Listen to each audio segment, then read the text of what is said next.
आज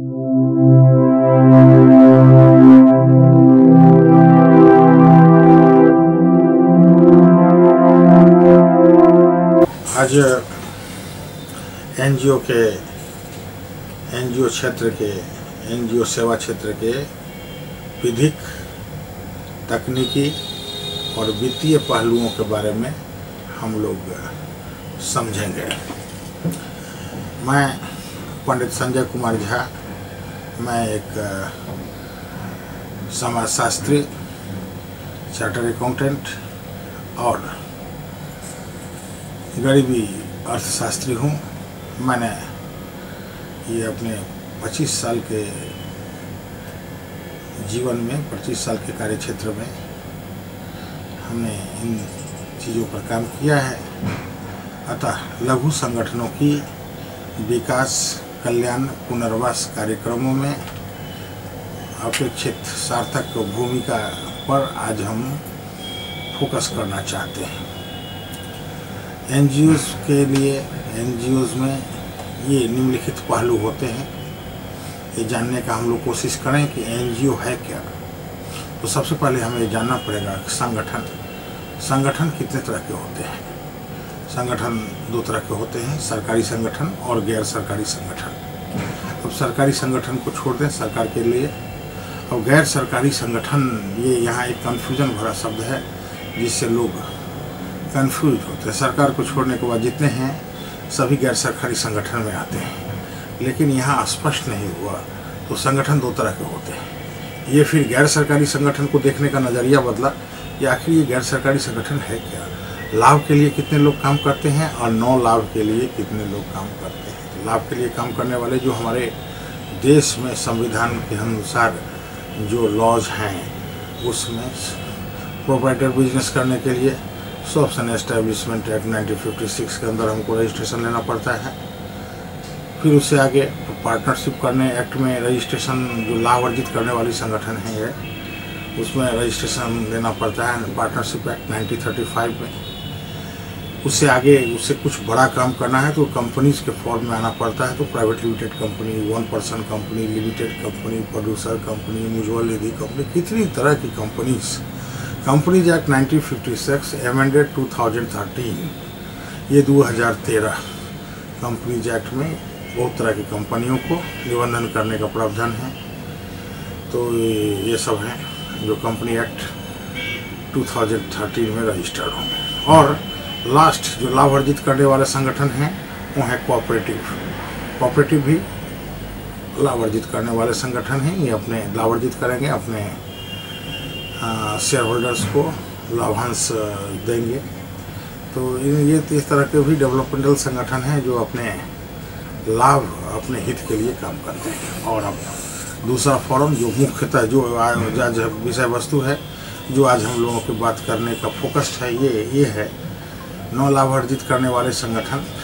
societies act 1860 में जब कुछ चैरिटेबल वर्क करने के लिए अंग्रेज़ की ज़माने में लोग आए तो उन्होंने अंग्रेज़ को मेमोरेंडम दिया। तो ये एक्ट अंग्रेज़ लोगों ने लाया, societies registration act 1860।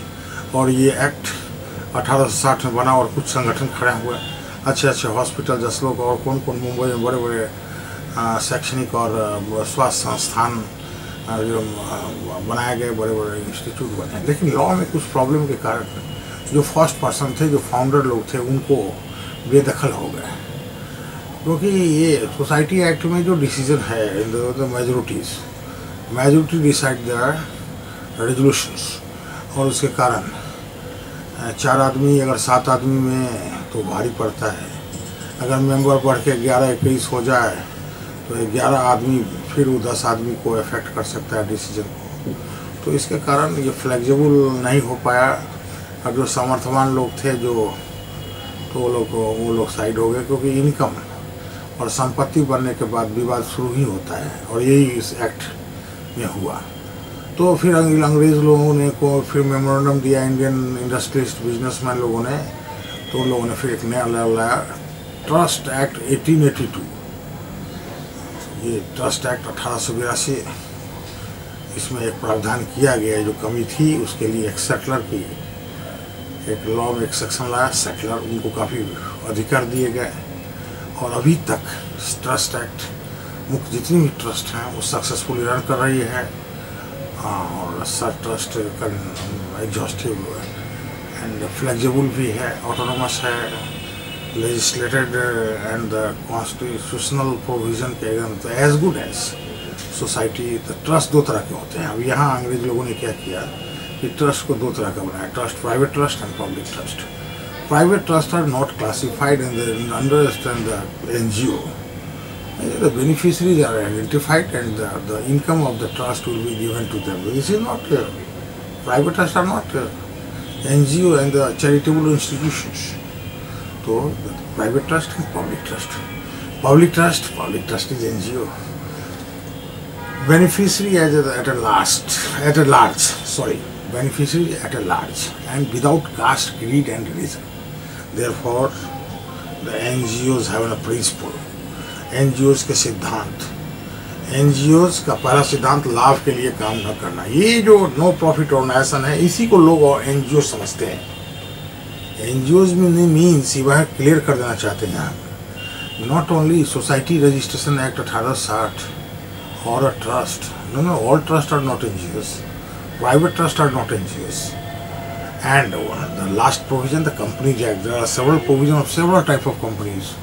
Therefore, the Section 8 of the Companies Act states no profit company. This is also as good as a society, not a trust. Trust is big thing, and there is trust is because the first person's interest is safe and secured. The person who is creator is safe and secured in Trust Act, not secured in Society Act and Companies Act 2013 Section 8. अब ये तो law हो गए। अगर हम इस क्षेत्र में आना चाहते हैं NGO सेवा क्षेत्र में, तो हम ये मुख्यतः यह तीन ही लॉ समझें, सोसाइटीज एक्ट 1816 और as a public trust under trust act 1882 और a company a no profit company under section 8 of the companies act 2013 amended 1956। तो ये तीन लॉ है, इसमें मेरी मर्जी किसमें करावें। NGO मीन्स हमको एक दो प्रमाण पत्र भारत सरकार से लेना है एंड हम तो ये करने के बाद हम एक ऑटोनोमस कॉन्स्टिट्यूशनल लेजिस्लेटिव बॉडी बन जाएंगे और अपने हिसाब से हम लोग पुनर्वास, कल्याण और विकास की योजनाओं को बिना धर्म जाति के आधार रहित, लिंग भेद, राजनीति के रहित, इन सब तरफ से हम लोग सिर्फ मानवता और जीव मात्र के कल्याण करने के लिए तैयार हो जाएंगे। और हमारे कुछ हम लोग मानक दस्तावेज तैयार करें, दस्तावेजीकरण को महत्व दें। कॉन्स्टिट्यूशन निर्माण करते के समय हम जब संविधान निर्माण करेंगे, अब अगर हम सोसाइटी एक्ट में जाएंगे तो स्मृति पत्र, बायलॉज निर्माण करेंगे और वो सबमिट करेंगे, आम सभा की मीटिंग करेंगे और उसके बाद वो सबमिट करेंगे राज्य सरकार को। IG रजिस्ट्रेशन होते हैं राज्य सरकार में, निबंधन विभाग में जो सचिवालय में बैठते हैं वही रजिस्ट्रेशन करते हैं सोसाइटी का। वहाँ कुछ प्रक्रियाएँ हैं, विभिन्न राज्यों में ऑनलाइन भी हो गई है, तो ऑनलाइन भी हो सकता है। और ट्रस्ट एक्ट में जुडिक्शन रजिस्ट्रार, जो डिस्ट्रिक्ट रजिस्ट्रार होते हैं, जहाँ के जुडिक्शन रजिस्टर्ड ऑफिस के जुडिक्शन में जो जमीन के रजिस्ट्री करने वाले रजिस्ट्रार हैं उनका जुडिक्शन होता है।